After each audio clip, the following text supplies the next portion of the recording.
শহীদ পরিবারগুলো যাতে বিচার পায় নিশ্চিত করার চেষ্টা করব।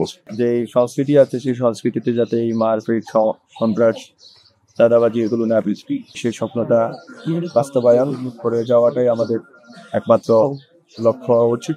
আমি মনে করি যে আসলে আমাদের যেই ঋণ আছে শহীদদের প্রতি, এটা আসলে আমরা শোধ করতে পারবো না, কিন্তু আমরা তাদের সাথে সম্পর্কটা রক্ষা করতে পারি, তাদের পরিবারের সাথে সম্পর্কটা রক্ষা করতে পারি। এইভাবে যে সন্ত্রাসী কায়দায় ফোনগুলো হয়েছে এবং গুলো হয়েছে এবং আমাদের এখনো কয়েক হাজার আহত এখনো হাসপাতালে আছেন, বিভিন্ন জায়গায় তাদের সুস্থতা আরো সময় লাগবে, দ্রুত সময় লাগবে।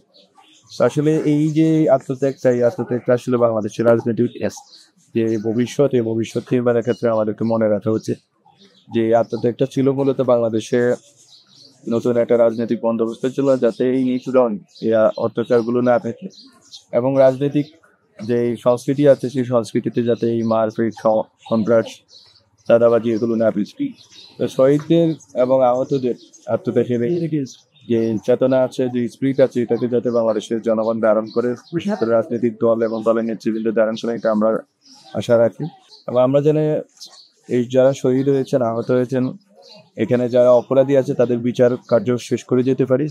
পুরোটা হয়তো শেষ করা সম্ভব না, বিচার কার্যের আমাদের যে আদালত প্রক্রিয়া, আদালতের যে বিচার প্রক্রিয়া আছে, এই বিচার প্রক্রিয়াটা অনেক দীর্ঘসূত্রিতা। তো আমরা চেষ্টা করবো ট্রাইব্যুনাল এবং আরো বিভিন্ন মাধ্যমে যেখানে যেখানে মামলা হয়েছে আমরা চেষ্টা করবো মামলাগুলোকে চালিয়ে যাওয়ার এবং শহীদ পরিবারগুলো যাতে বিচার পায় নিশ্চিত করার চেষ্টা করবো।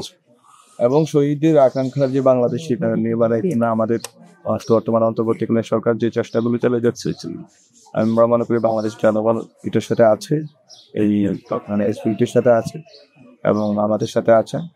এবং রাজনৈতিক দলগুলো যদি সর্বোচ্চ সহযোগিতা করে এবং সদিচ্ছা প্রকাশ করে সবাই মিলে, তাহলে আমরা মনে করি যে আমরা একটা নতুন বাংলা তৈরি করতে পারবো।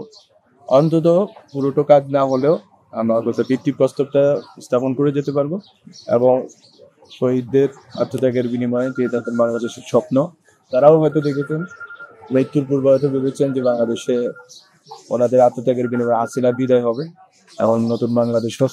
আমরা মনে করি সেই স্বপ্নটা বাস্তবায়ন করে যাওয়াটাই আমাদের একমাত্র লক্ষ্য হওয়া উচিত।